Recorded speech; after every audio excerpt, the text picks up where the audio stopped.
Assalamualaikum warahmatullahi wabarakatuh. Selamat datang di channel saya.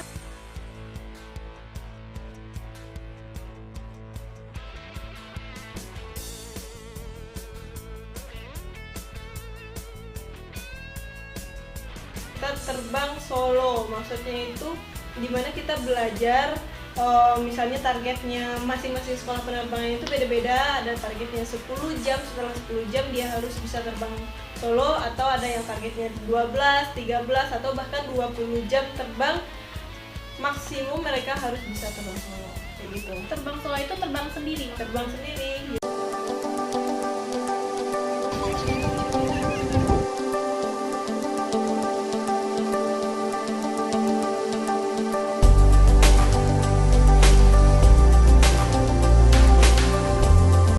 Bahas tentang sekolah penerbangan. Tapi sebelumnya jangan lupa di like, di komen, dan di subscribe dulu channelnya biar dia makin semangat bikin videonya. Oke, ini ada pertanyaan. Kak, apa sih STPI itu? Terus dulu gimana masuknya? Pengalaman kakak gimana? Ceritain dong. Pengalaman kakak ya. Jadi ini ceritanya tentang pengalaman kakak ya, tahun 2010 ya. Dan sekolah penerbangan itu khususnya kakak bahas di STPI, Sekolah Tinggi Penerbangan Indonesia, di mana kakak sekolah aja ya.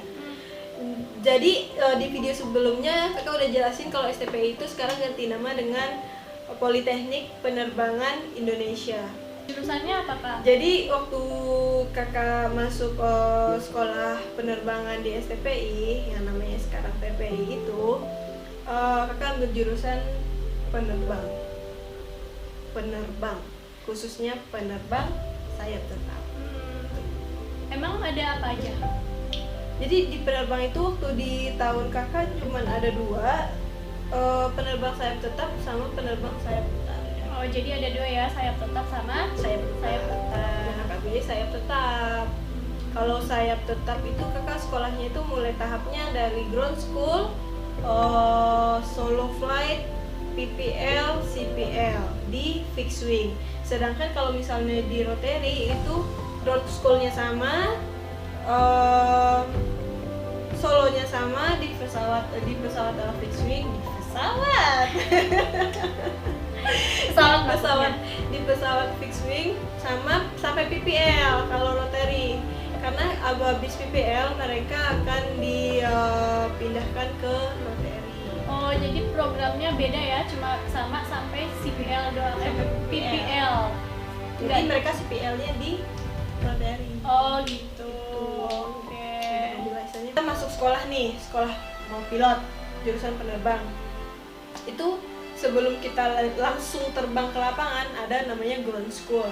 Ground school itu ada beberapa mata kuliah ya, ada bahasa Inggris, ada matematik, fisika, bahasa Indonesia, itu juga ada di STPI.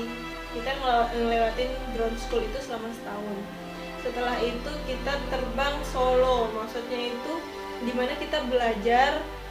Misalnya targetnya masing-masing sekolah penerbangan itu beda-beda. Ada targetnya 10 jam, setelah 10 jam dia harus bisa terbang solo, atau ada yang targetnya 12, 13, atau bahkan 20 jam terbang.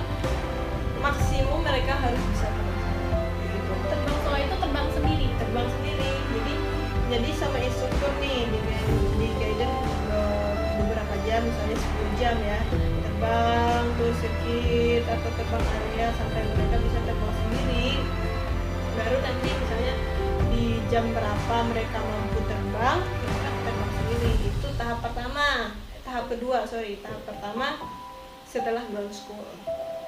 Setelah solo flight? Nah, setelah solo flight itu ada terbang lagi yang namanya training area, terus training circuit. Itu kita terbang misalnya kalau misalnya di Curug itu ada beberapa area. Kalau seingat saya itu ada 9 area dulu. Ada area Serpong, ada Southwest, ada South, ada Pontang. Jadi yang CPL tadi apa? PPL dulu. Oh, PPL dulu. Ya, tahan bos, jangan lama. Jadi jadi setelah trainingnya solo itu kita diuji untuk PPL. PPL itu kita sebenarnya dapat license private pilot license. Jadi boleh membawa pesawat, diberikan izin membawa pesawat tapi tidak membawa penumpang. Itu. Jadi kita ada tahap PPL.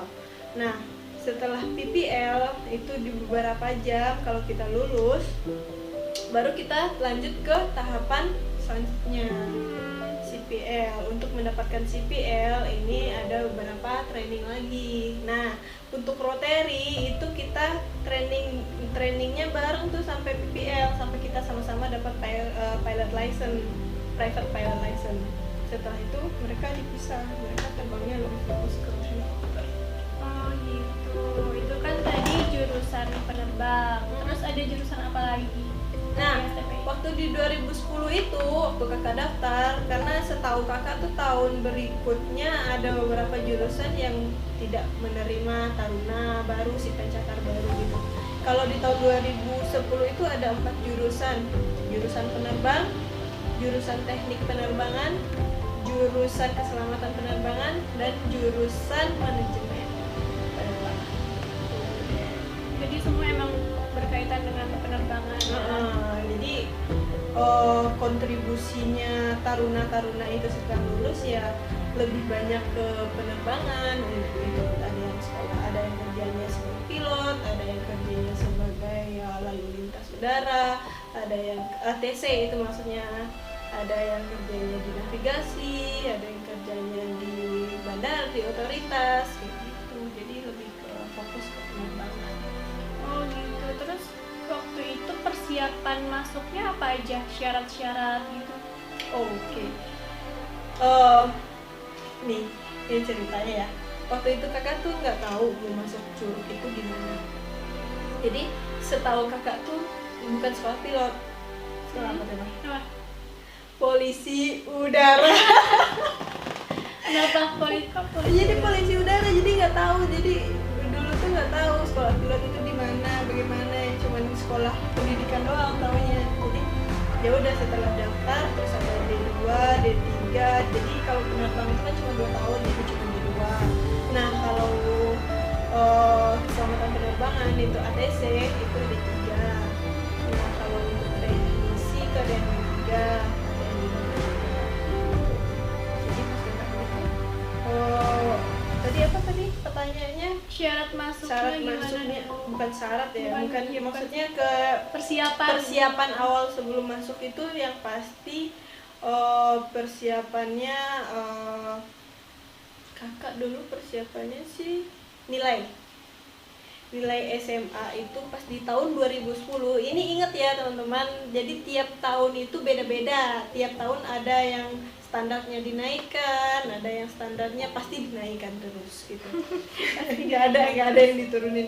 Jadi pas 2010 itu kakak nilai 3 nilai, bahasa Inggris, matematik, sama fisika itu harus minimal 7 dulu, minimal 7. Itu yang pertama, akademis, nilainya harus bagus. Terus yang kedua kesehatan yang dimaksud itu kalau kakak dulu kan jurusan penerbang. No iya, satu lagi itu harus jurusan IPA. Semuanya, semua jurusan? Enggak semua jurusan. Jadi jurusan penerbang sama jurusan teknik dan keselamatan penerbangan itu harus IPA. Nah, tapi ya ini ada pengecualian ya, kan yang awal kakak sebut tadi tiap tahun tuh beda-beda. Nah, jadi nggak seperti sekarang. Kalau sekarang tuh kan ada namanya pola pembibitan, polbit namanya. Pola pembibitan itu dimana si pencatar atau calon taruna itu mereka harus tes CPNS dulu. Iya? Iya, jadi mereka tuh masuk Curug itu udah langsung CPNS, jadi CPNS, tes PNS ya. dulu baru masuk apa enggak. Jadi otomatis lulusan itu udah PNS. Iya, gitu. tuh benar. Buat tahun ini? Tahun kemarin. Oh, dari tahun kemarin. Tahun kemarin. Jadi makanya teman-teman tuh harus aktif melihat web, jangan hanya cuman tanya senior yang sudah atau cuman tanya ya saya itu kan beda-beda. Makanya ini terakhir saya dapat info jurusan penerbangan itu tahun kemarin ada Polbit, di mana Polbit itu mereka harus tes CPNS dulu. Kalau lulus tes CPNS barulah tes STPI, tes yang tahapan-tahapan kakak tadi ya, tahapan yang kakak mau ikutin ini nih, nanti kakak jelasin tesnya apa aja gitu. Jadi harus aktif nanya, harus aktif lihat web STPI-nya biar tahu up to date-nya gitu.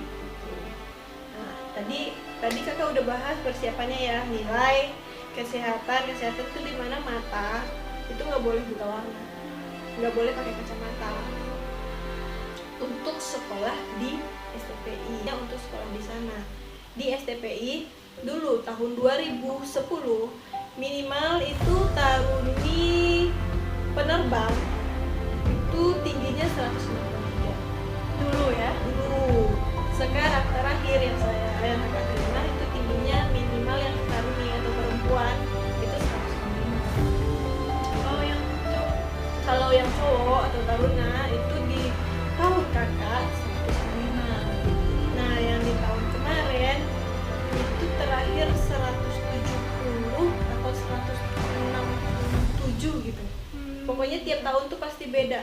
Makanya kalian harus update. Oke. Gitu. Jadi jangan patokin dari pengalaman. Boleh sih, maksudnya pengalamannya gimana itu buat bahan sharing boleh. Cuman kalau untuk update persiapan itu alangkah baiknya update-nya ya yang terbaru.